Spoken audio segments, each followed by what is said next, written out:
جی السلام علیکم، میں ملک علی شاہ نعمان اور شریف سے آپ یہ دیکھ سکتے ہیں کہ ہمارے پی ٹی آئی آفس کا انہوں نے کیا حال کیا ہے، توڑ پھوڑ کیا ہے، عمران خان کی تصویروں کو جلاؤ گھراؤ کیا ہے، اور جو ہمارا پی ٹی آئی آفس ہے اس کو بالکل تباہی کے دہانے پر پہنچا دیا ہے۔ کیا ہمارا یہ قصور ہے کہ ہم عمران خان کے ساتھ کھڑے ہیں، یا ہمارا یہ قصور ہے کہ ہم پاکستانی ہیں؟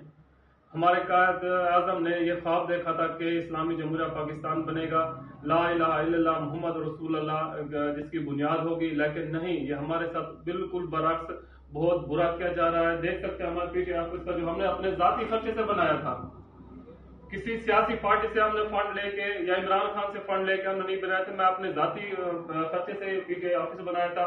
دیکھو جلسے کے بندے نے بہت برا حال کیا، ہمیں سنگین نتائج کی دھمکیاں دی گئی ہیں کہ آپ پی ٹی آئی کو چھوڑ دو، لیکن نہیں، ہم پی ٹی آئی کو نہیں چھوڑنے والے۔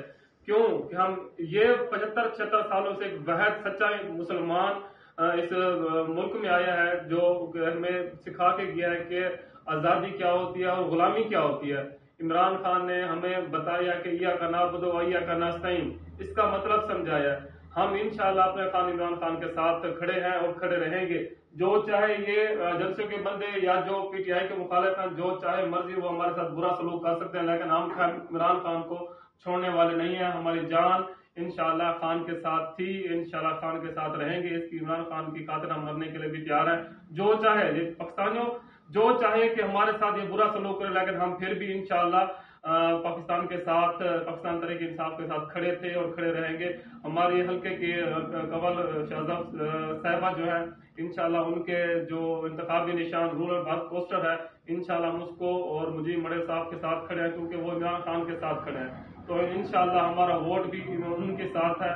تو اس لیے ہمیں یہ تحفظ دیا چاہیے، جو ہماری آواز ہے یہ اوپر تک پہنچانی چاہیے کہ ہمارے ساتھ کیوں ظلم و زیادتی ہو رہی ہے۔ انشاءاللہ پاکستان زندہ باد رہے گا اور انشاءاللہ عمران خان زندہ باد رہے گا۔ عمران خان تیرے جان نثار بے شمار ہم مرتے دم تک عمران خان کے ساتھ کھڑے تھے، کھڑے ہیں۔ اللہ حافظ۔